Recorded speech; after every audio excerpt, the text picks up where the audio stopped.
Which is the most important house in your horoscope. ये सवाल बहुत सारे इल्म नजूम से दिलचस्पी रखने वाले अफराद करते हैं कि जायचे का सबसे इम्पॉर्टेंट घर होता कौन सा है।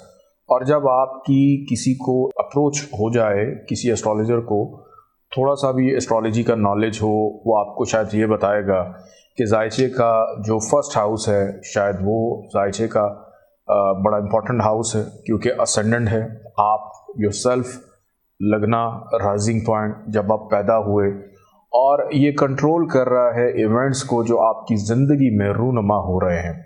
तो असेंडेंट को बेस बनाकर घर डिवाइडेड होते हैं 12 घरों पर, और फिर उन्हीं को बेस बनाकर कैलकुलेशंस की जाती हैं कि किस तरह प्लैनेट्स अपना असर दिखाएंगे। तो आप सोच रहे हैं कि शायद पहला घर इम्पॉर्टेंट है।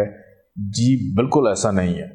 तो शायद आप ये भी सोच रहे होंगे कि आपके जायचे का जो 10वां घर है ये इम्पॉर्टेंट है, क्योंकि ये करियर का, स्टेटस का, नेम का, फेम का, रेपुटेशन का, अथॉरिटी का, और वो निशान जो आप इस दुनिया में छोड़ जाएंगे अपने जाने के बाद, ये इस घर से देखा जाता है।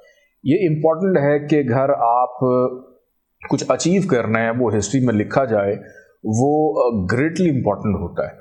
मगर मैं आपको ये बता दूं कि 10वां घर 10th हाउस भी इम्पॉर्टेंट नहीं है। तो अगर पहला घर भी नहीं है, 10वां घर भी नहीं है, तो शायद फिर 5वां घर जायचे का जो है वो इम्पॉर्टेंट हो सकता है, जो अनसर्टेन गेन का है, क्रिएटिविटी का है, मोहब्बत का है, मगर ये भी इम्पॉर्टेंट नहीं है। The most important house in your birth chart is 9th house, कि ये घर है आपकी किस्मत का, मुकद्दर का, डेस्टिनी का, वक्त का, रूहानियत, मज़हब, स्पिरिचुअलिज्म, वालिद का, blessings of elders, blessings of Allah and Fortune, जिसको आप लेकर पैदा हो रहे हैं, कि वो डायरेक्शन जिसमें अपनी लाइफ में आप आगे जाएंगे। ये घर है आपके भाग का, भाग्य का।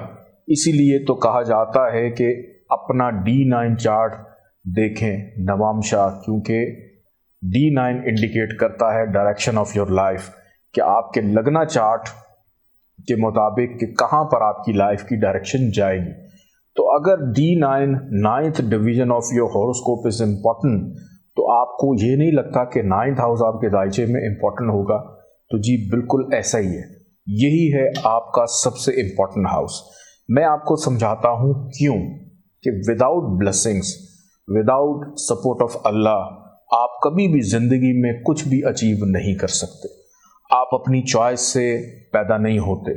आप किस ख़ानदान में पैदा हो रहे हैं, किस सिचुएशन से आप गुज़र रहे हैं, और क्या आपकी ज़िंदगी में है कि आपका स्टेटस, प्रॉपर्टी, ये तभी मुमकिन है जब आपका मुकद्दर आपका साथ दे और ब्लेसिंग्स ऑफ अल्लाह आपके साथ रहे। तो जब तक आपकी किस्मत अच्छी नहीं होगी तो शायद सब कुछ मिल भी जाए, अगर किसी भी चीज़ को आप कभी इंजॉय नहीं करेंगे। 9th house, 9th house 9th away है फर्स्ट हाउस से, कि 9th हाउस जो है वो 9th अवे है फर्स्ट हाउस से। तो ये फॉर्च्यून और डेस्टिनी है असेंडेंट की। 9th हाउस 5th अवे है जायचे के 5वें घर से, 5th अवे है। तो ये आपकी लक, आपकी नस्ल की किस्मत से अनसर्टेन गेन का हाउस है। 9th हाउस अनसर्टेन गेन का हायर वर्जन है। 9th हाउस 4th अवे है आपके जायचे के 6ठे घर से, 4th अवे, कि अगर आपकी ज़िंदगी में जो डिजीज़ का घर है, बीमारी का, तो अगर आप 9th हाउस को देखते हैं स्ट्रांग है, 9th हाउस का लॉर्ड स्ट्रांग है, किसी अच्छी जगह पे बैठा हुआ है, शर्फ का है, एक्सॉल्टेशन का है, केंद्रा में बहुत अच्छा है, कहीं पर भी जायचे में, इसका मतलब है कि आपको ज़िंदगी में बीमारी तो आएगी, आप उनको फेस भी करेंगे, मगर 9th क्योंकि 4th अवे है, 6 से जो हैप्पीनेस है, यानी 6ठे घर की हैप्पीनेस, 6ठे घर का कंफर्ट, 6th हाउस, तो आप बहुत जल्दी उन डिजीज़ को ओवरकम कर लेंगे अल्लाह की मदद से। तो अगर कभी भी आप बीमार हों तो ज़रूर अपना रूहानी इलाज करें। और एक अहम बात कि 9th हाउस लॉस है आपके जायचे के अंदर 10वें घर का, यानी आपके जायचे का ये 10वां घर और इससे एक घर पीछे 9th हाउस, یہ اس کا لاس ہے۔